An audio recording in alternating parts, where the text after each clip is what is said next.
Oke, bismillahirrahmanirrahim. Assalamualaikum warahmatullahi wabarakatuh.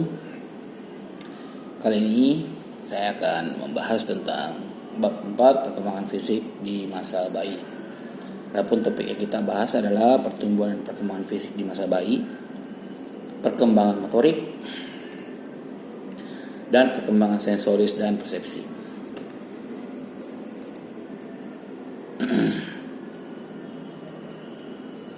Ya, untuk pertumbuhan dan perkembangan fisik di masa bayi yang dibahas, beberapa pembahasan yang akan ditampilkan adalah pertama, pola pertumbuhan, tinggi dan berat badan, otak, tidur dan gizi.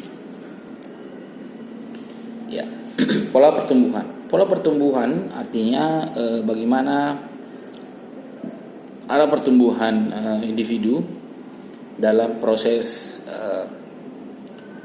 kehidupannya. Nah, untuk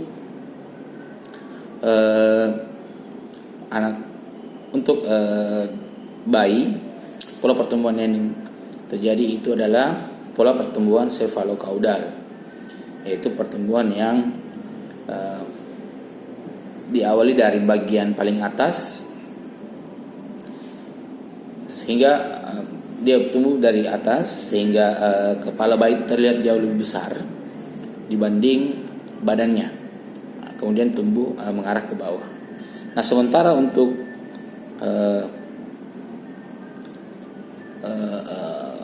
ketika memasuki usia 2 tahun sampai dewasa, pola pertumbuhannya itu disebut pola pertumbuhan proximodistal, yaitu pola pertumbuhan yang dimulai dari bagian tengah hingga menuju ke ujung-ujung tubuh.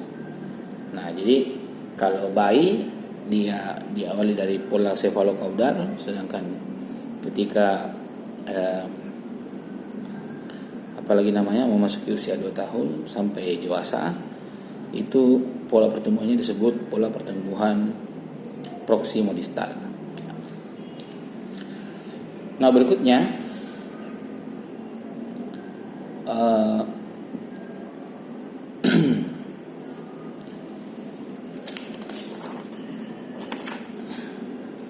berikutnya adalah pertumbuhan otak, ya. Pertumbuhan otak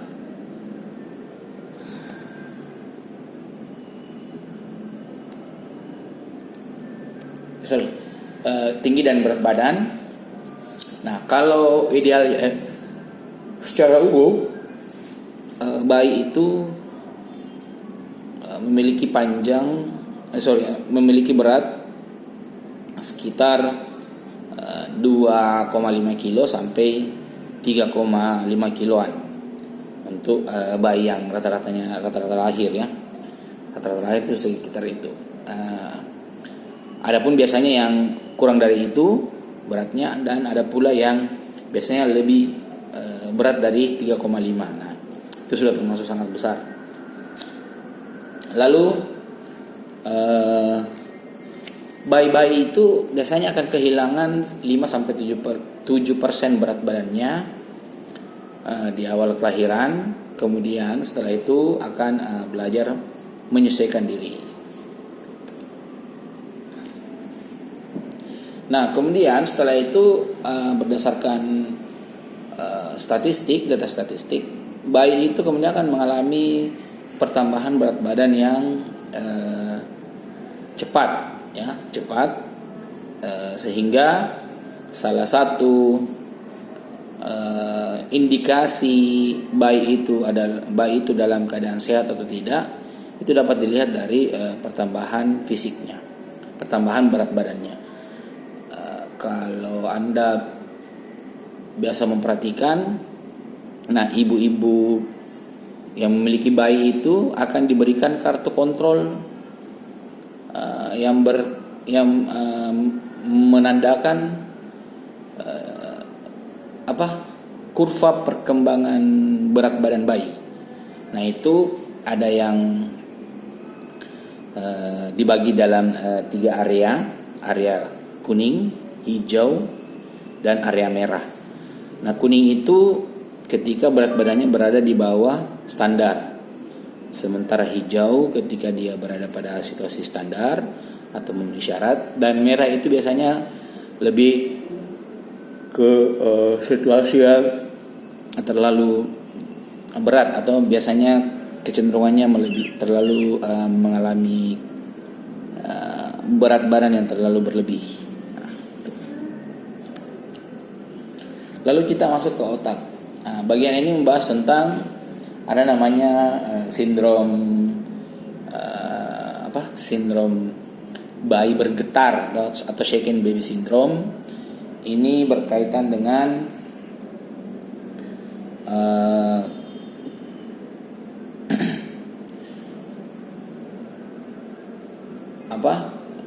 biasanya terjadi pada bayi yang mengalami guncangan hebat pada otaknya. Nah, ini biasanya mengakibatkan masalah perkembangan pada bayi, terutama masalah perkembangan kognitif. Ya, jadi biasanya kalau bayi itu ada guncangan hebat atau pernah terjatuh pada waktu bayi, nah itu biasanya mengalami bisa mengakibatkan pendarahan pada otak bayi, sehingga itu berakibat pada kondisinya nanti di masa dewasa. Jadi bisa berpengaruh sampai situ. Nah, kalau penyebabnya itu berdasarkan data yang diperoleh, itu kelalaian para ayah ya, nomor 1, kemudian perawat, kesalahan dari perawat bayi, itu jadi salah satu penyebabnya. Nah, untuk otak, studi tentang otak itu pada bayi juga menjadi salah satu studi yang masih banyak menyimpan misteri ya. Ini juga diakibatkan karena sulitnya memperoleh informasi dari bayi tentang, jadi ceritanya bayi tidak bisa diwawancarai untuk proses penelitian. Jadi ini agak sulit untuk diteliti. Oke. Sementara saat ini teknologi yang berkembang ada beberapa beberapa jenis seperti PET, positron emission tomography. Scan ini bertujuan untuk melihat aktivitas otak, cuman mengandung radiasi sehingga tidak bisa terlalu sering dilakukan. Kemudian ada MRI atau magnetic resonance imaging. Tapi kalau MRI itu kan biasanya subjeknya harus diam. Nah, kalau MRI itu dilakukan biasanya agak sulit karena bayinya itu sering bergerak. Kemudian ada juga EEG. EEG itu elektroencephalogram, berkaitan dengan mengukur sinapsis atau mengukur aktivitas listrik di otak. Jadi dari situ bisa kelihatan aktivitas listrik, aktivitas otak yang aktif yang sedang terjadi ketika pada situasi-situasi tertentu.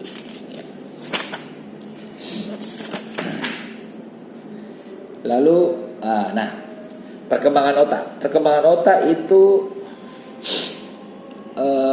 dari ketika lahir berat otak itu kurang lebih 25% dari otak dewasa. Jadi pada saat dia masih berada di kandungan, perkembangan otak itu sudah mencapai 25%. Dan 2 tahun, di usia 2 tahun, berat otak pada bayi itu sudah mencapai 75% dari berat otak orang dewasa. Artinya di usia 2 tahun 75%, kalau kita bicara soal volume otak itu sudah mencapai 75%. Artinya hanya sisa 15% volume otak itu bertambah dari usia 2 tahun ke seterusnya 2 tahun sampai dewasa ya. Nah, bahkan ada yang mengatakan bahwa di usia 8 tahun manusia itu sudah mencapai sampai 90% pertumbuhan otaknya. Nah, gitu. Jadi bisa diartikan bahwa secara fisik otak itu memang sangat banyak mengalami perubahan di masa-masa awal kehidupan, sehingga perlu diwaspadai kondisinya. Nah, itu tadi yang shaken baby syndrome itu. Jadi anak-anak kecil itu ketika mungkin nanti kalian punya anak atau mungkin yang sudah punya anak, hati-hati harus menjaga anaknya di usia-usia awal, karena kecenderungan untuk mengalami kecelakaan pada otak itu lebih besar dibandingkan usia-usia berikutnya. Jadi hati-hati. Terus cuman kognitif manusia itu juga mengalami perkembangan, jadi tidak langsung matang semua ya, jadi satu persatu. Makanya pokoknya kondisi emosional kan itu juga dipengaruhi oleh otak. Itu lebih duluan berkembang dan dia itu mengalami kematangan ketika memasuki masa dewasa menengah. Jadi memang secara di awal-awal itu perkembangan emosional seseorang masih terus berubah. Lalu setelah mencapai kestabilan, baru kemudian otak itu juga akan mencapai kematangan. Jadi kalau dalam teori perkembangan, otak itu mencapai kematangan, emosional dulu yang mencapai kematangan, lalu otak gitu. Jadi wajar kalau pada masa-masa remaja situasi-situasi emosional itu sangat mempengaruhi kehidupan mereka ya. Situasi-situasi emosional itu ya seperti mudah tersinggung, terus sering terjadi konflik, mendahulukan emosional dalam menyelesaikan masalah, seperti itu. Lalu bagaimana dengan pemetaan otak ya? Jadi otak itu memiliki beberapa bagian ya, seperti otak depan, forebrain atau frontal lobe. Lalu frontal lobe ini terlibat dengan gerakan disengaja, berpikir, personalitas, dan niat. Ada juga lobus occipital, terlibat dengan fungsi penglihatan. Lobus temporal berperan aktif dengan pendengaran, penguasaan bahasa, dan memori. Serta lobus parietal yang berperan penting dengan menentukan lokasi spasial, atensi, dan kendali motorik. Ya. Nah, kalau ada juga pemetaan otak itu seperti otak depan, forebrain, kemudian ada korteks cerebral menyelimuti otak dengan seperti topi keriput, memiliki dua belahan. Ini biasa dikenal dengan otak kiri dan otak kanan. Nah, itu. Lalu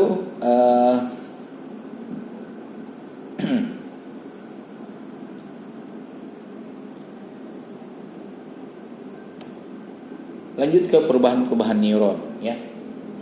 Neuron ini bertugas untuk mengirimkan sinyal-sinyal elektrik dan kimiawi dan berkomunikasi satu sama lain. Lalu memiliki dua serabut neuron, dendrit dan akson. Akson itu mengantarkan sinyal yang berasal dari tubuh sel, dendrit mengantarkan sinyal menuju tubuh sel. Jadi akson itu dia yang mengantar keluar dari sel, sementara dendrit itu yang menerima sinapsis dari dalam sel, dari luar ke dalam sel. Nah, kemudian ada namanya neurotransmitter. Itu adalah bagian yang mengeluarkan cairan kimiawi. Jadi pada saat terjadi sinapsis atau stimulus pada sel otak, itu menghasilkan zat kimia Zat kimiawi ini dihasilkan oleh neurotransmitter. Lalu ada namanya sinaps. Sinaps itu celah sempit di antara serabut-serabut neuron. Jadi sel otak itu seperti akar-akar tanaman. Nah, celah-celahnya itu disebut dengan sinaps. Nah, lalu pada perubahan daerah-daerah otak, daerah otak yang mengurusi soal motorik primer itu memang berkembang di awal. Jadi seperti melatih tubuh untuk bisa berjalan, memegang, melompat, itu berkaitan dengan motorik primer. Sementara prefrontal dan lobus frontal itu bagian yang memiliki perkembangan paling lama. Nah, memang itu berkaitan dengan emosional dan kematangan kognitif. Nah, kemampuan berpikir, kreativitas itu akan mencapai kematangan pada usia dewasa. Ya. Lalu kita masuk ke salah satu kegiatan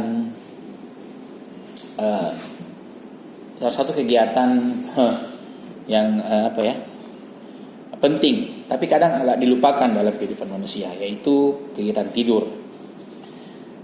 Jadi yang dibahas dalam pembahasan tentang tidur ini adalah faktor yang mempengaruhi, dan ada namanya REM, tidur REM, efek dari berbagi tempat tidur, dan ada namanya SIDS atau Sudden Infant Death Syndrome atau kematian tiba-tiba pada anak. Ya, kalau pola tidur itu ternyata dipengaruhi oleh jam tidur dan pola tidur yang bervariasi. Jadi jangan menyangka pola tidur yang kita miliki ini sama dengan pola tidur di semua negara ya, karena itu tidak seperti itu. Karena contohnya seperti negara-negara yang berada di wilayah di wilayah yang memiliki 4 musim, kadang itu mereka memiliki waktu siang yang lebih panjang daripada waktu malam, atau kebalikannya, mereka memiliki waktu malam lebih panjang daripada waktu siang. Jadi itulah yang menyebabkan pola tidur mereka berbeda dengan kita. Nah, hal ini bisa dilihat dari katanya para individu atau orang-orang yang hidup di daerah tropis kemudian pindah ke daerah-daerah yang memiliki 4 musim itu mengalami jet lag ya, atau mengalami kesulitan beradaptasi ya. Kemudian faktor intrinsik seperti menangis dan gelisah di waktu siang itu sangat mempengaruhi pola tidur bayi. Lalu faktor ekstrinsik, contohnya itu ada budaya yang memang memisahkan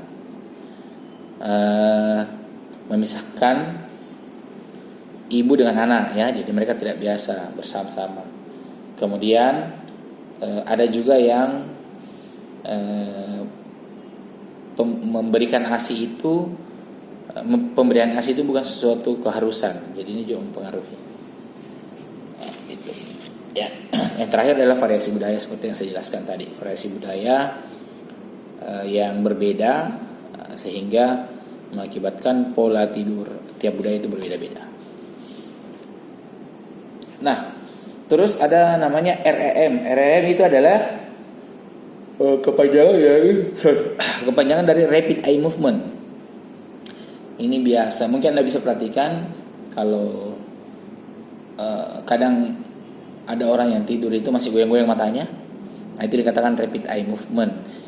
Ada yang berpikir bahwa ada yang beranggapan bahwa pada situasi itu seseorang belum mengalami tidur yang terlalu nyenyak atau berkaitan dengan mimpi. Nah, jadi REM itu mengisyaratkan dengan mimpi pada individu tertentu.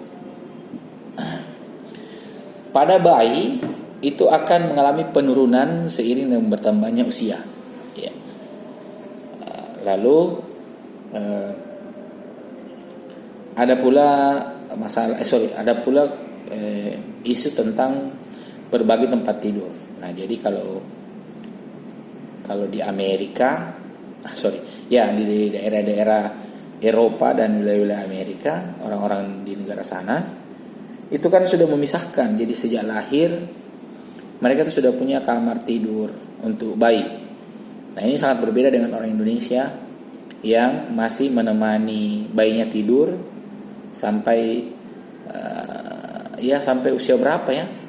Kalau saya dengan anakku masih tidur masih di kamar saya, biasanya ini masih sudah umur 7 tahun masih bersama dengan orang tuanya tidur. Nah, itu adalah budaya-budaya yang berbeda ya. Lalu ternyata masalah tidur dengan anak ini biasanya menjadi masalah juga karena kan kalau berbagi tempat tidur orang dewasa dengan bayi itu biasanya orang dewasa tidur tidak memperhatikan, jadi tidak bisa dirasa kan kalau sudah tidur. Itu sangat berbahaya. Jadi di Amerika itu ada beberapa kondisi di mana orang tuanya